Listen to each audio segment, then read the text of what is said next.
Well, you know, I think God and Moses both just have enormous respect for each other.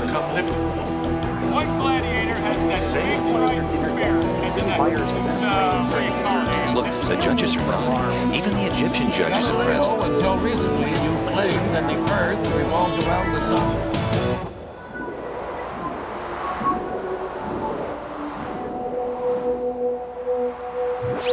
Hello, I'm Rick Green. Welcome to History Bites. Each week, we turn back the hands of time and reset the VCR to ancient history. Now, when most of us think of Roman Emperor Julius Caesar, we probably think of him being stabbed by a group of powerful enemies. The facts surrounding his death are well known. The story has been told again and again. In fact, the assassination of Julius Caesar is so fixed in our imaginations as the precursor of all political assassinations that it needs no introduction. All it really needs is some controversy, some conspiracy theories, and some television journalism. Tonight is the Ides of March, 24 BC, whatever BC means. Tonight we turn the sundial back 20 years to the year 44 BC, whatever BC means. It was a turbulent time. The Cold War with Ghul was in full swing, the youth of the day was launching the orgy revolution, and an entire generation of Romans had pinned their hopes upon one man, Gaius Julius Caesar. Tonight, a startling allegation that there was no conspiracy to kill Caesar, and he was actually killed by a lone lunatic. Joining me are Olivo Stonus, a popular creator of such verse epics as Natural-Born Emperors and Born on the Ides of July. Fulvia of Ostia is a noted non-conspiracy theorist and author of such skeptical scrolls as Will the Real Spartacus Please Stand Up? Now, you're claiming that there was no conspiracy to kill Caesar, that instead of being killed by more than 60 assassins... One man, Ted. And that instead of Caesar receiving 23 wounds from more than 60 conspirators... Wait, it was one guy who stabbed him 23 times. Every report we have of the event says that many people were involved. It's down there on the scrolls in sepia and tan. How could so many reports be wrong? Because they were altered. The lone knife man proves the whole system stinks. So you don't believe Caesar's assassination was, as has been claimed, a massive government conspiracy? Come on, Ted. The government can even keep the aqueducts running.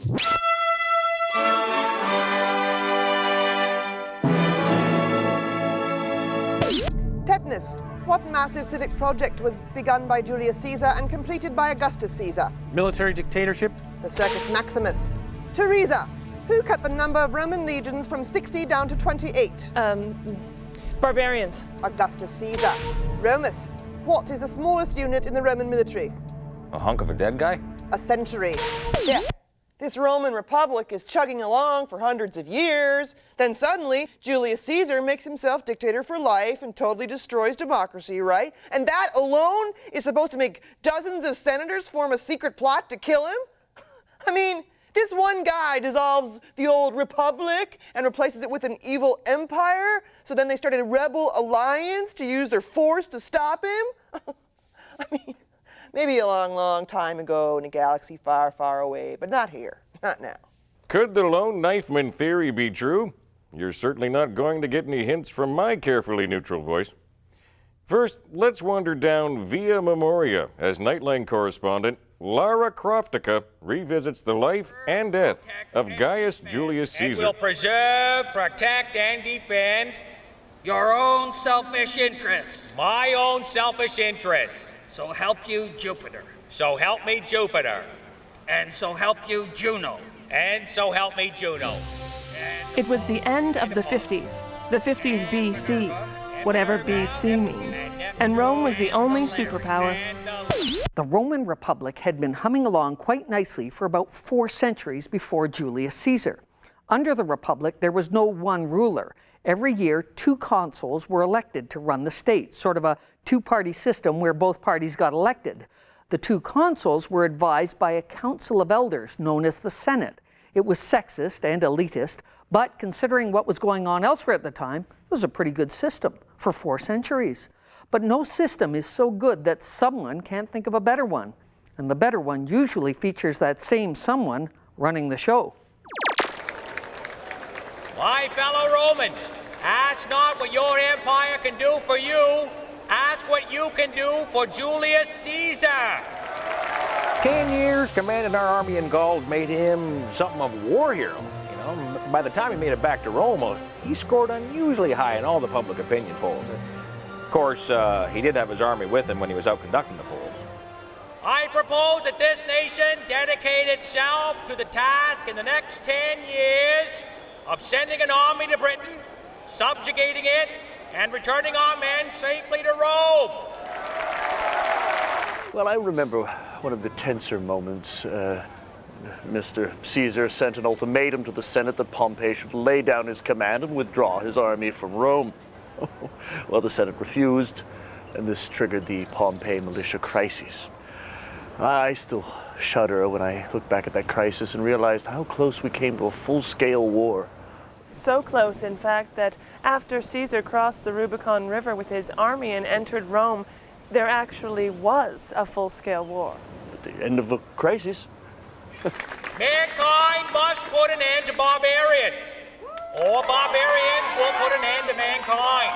As dictator, Caesar pushed through significant reform, notably his new calendar with its groundbreaking 10 extra days and a picture of a kitten for each month. I take pride in the words, Ich bin ein Calendar. And now a few minutes with Gaius Runicus. We Romans used to have a fine system for keeping track of the date. 12 months in a year, 28 days in a month. Simple. Of course, there were some adjustments. 12 times 28 is 354, which is an unlucky even number. So we added one more day to make it odd. Then we added an extra 22 or 23 day month every few years to keep the months from wandering off into the wrong season. Simple, right? Not for Julius Caesar. He wanted everyone to use his new metric calendar. 365 days a year. Our old Roman calendar was created by the Greeks. I trust the Greeks. They're a classy, classical culture. If it wasn't for the Greeks, we Romans would still be knuckle-dragging Etruscans. But this new calendar was worked out by an Egyptian called Sosigenes. I don't like Egyptians. They've been nothing but trouble for Romans. Take Cleopatra. Everybody else did.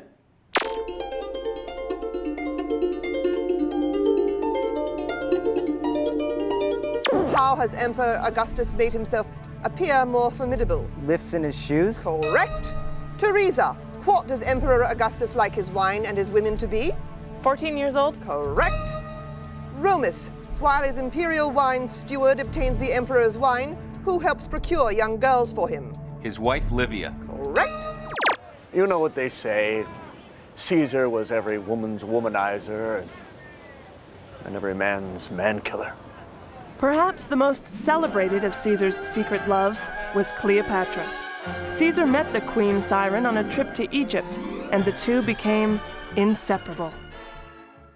Happy birthday, dear Imperator, perpetual dictator, sole consul, Gaius Julius Caesar I, father of the fatherland. They went off together, and the next time I saw Mr. Caesar, it was in the morning, and he came up to me, and all he said was, Vidi, Vici, Veni. I saw, I conquered, Oh. So then we'd constantly be going by Cleopatra's room, hearing Mr. Caesar yelling, Veni, Veni, Veni. The guy was an emperor. Sadly, Cleopatra's life ended as tragically as Caesar's, when she died of a fatal overdose of snake venom. When we return, a bloody Caesar. Go.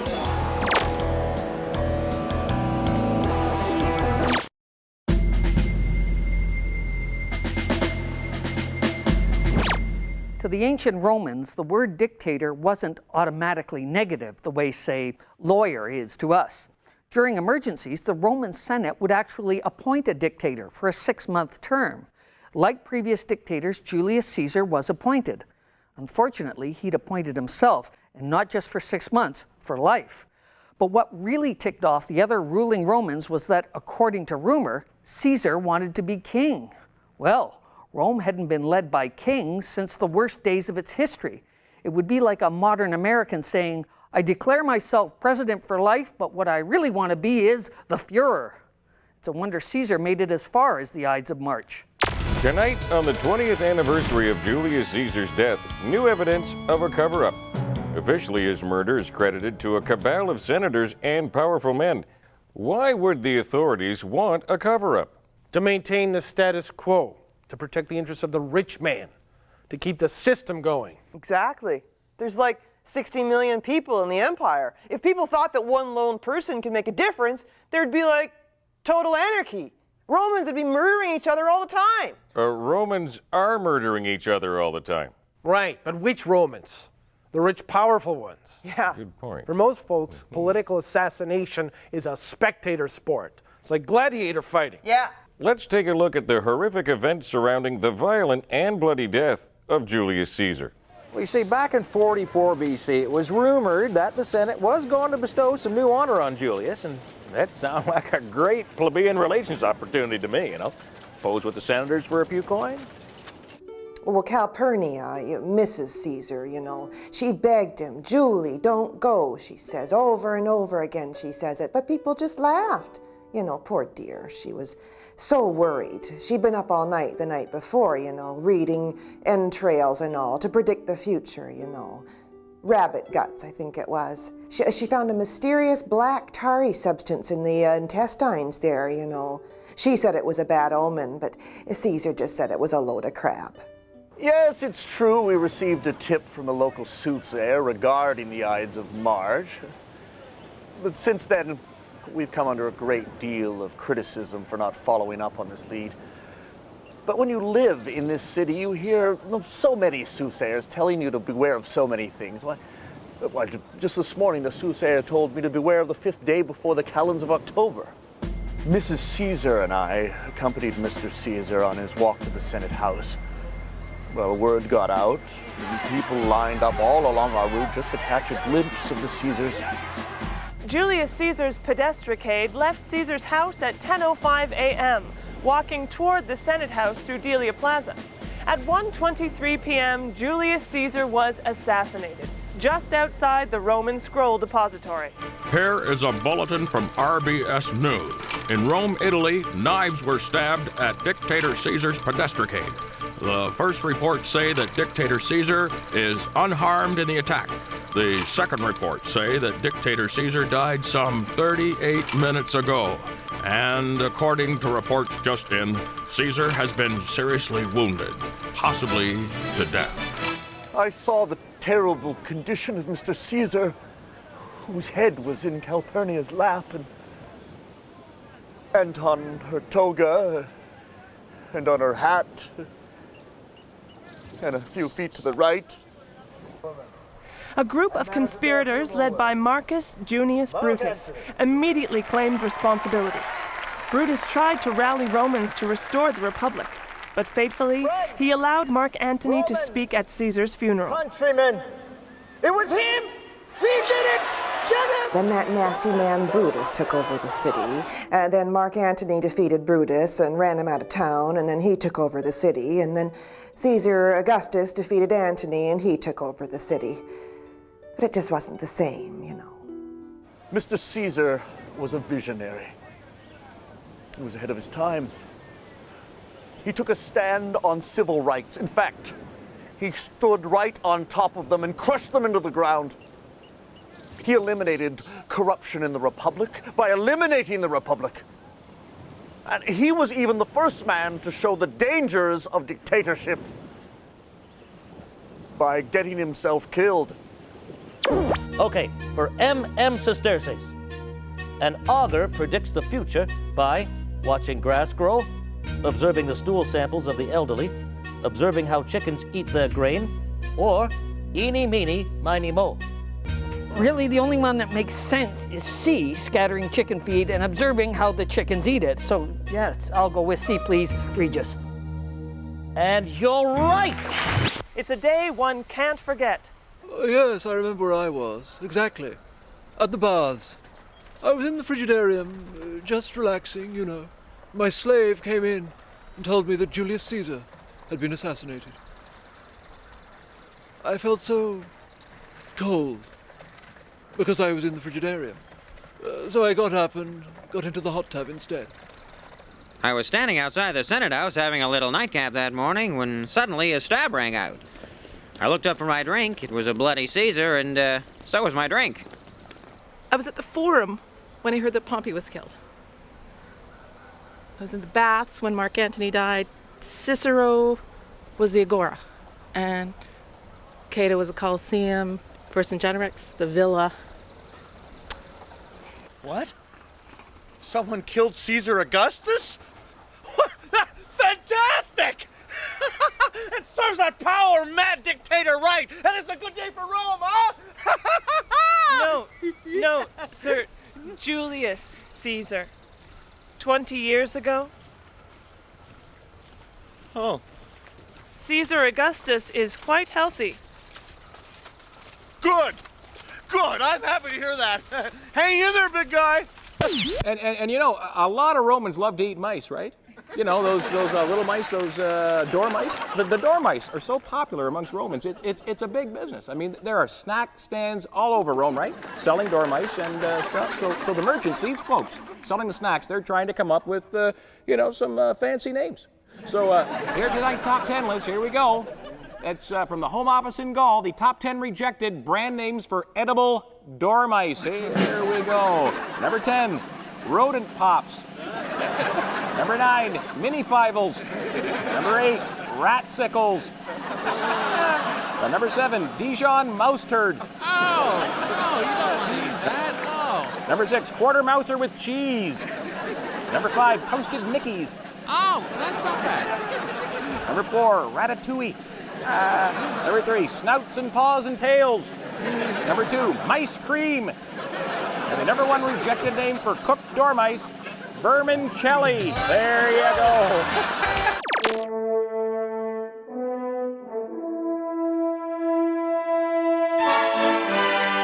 We're back with Olivo Stonus and Fulvia of Ostia, who both subscribe to the lone knifeman theory of Julius Caesar's death. The Veritas is out there. How could one man pull off a murder like this? Ted, it's easier for one man than for a group. Try getting 60 Romans to agree on a restaurant, let alone a political murder.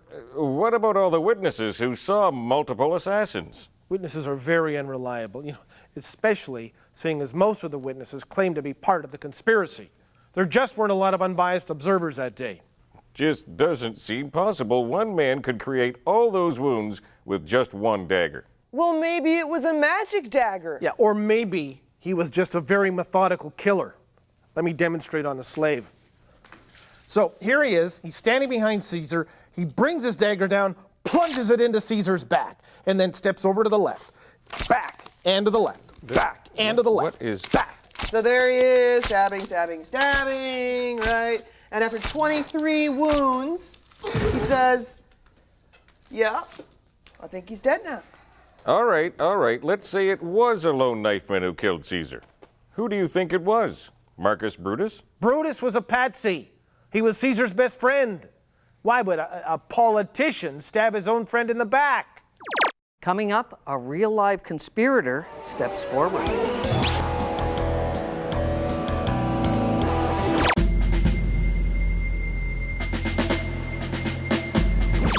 After Brutus and the other conspirators killed Julius Caesar, they tried to restore the Roman Republic and its semi-democratic system. But once Caesar was dead, everyone suddenly remembered how much they loved him. Isn't that always the way? Brutus and the conspirators fled Rome and gathered an army to face Julius Caesar's nephew, Augustus Caesar. They fought at the Battle of Philippi. The conspirators lost. Eventually, Augustus Caesar was able to take over where Julius Caesar had left off.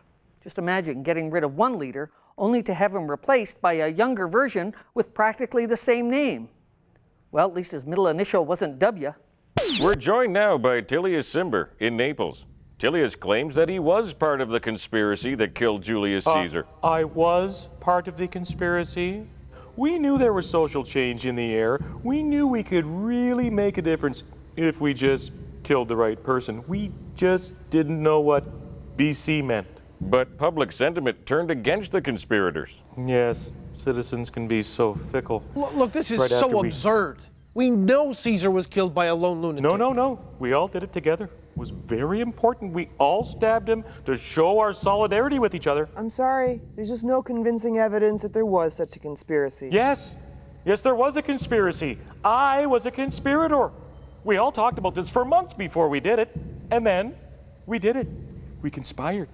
We committed conspiration. No, it doesn't make sense. I mean, why would Caesar allow such a conspiracy in the first place? He didn't allow it. He didn't know about it. That's why it was a conspiracy.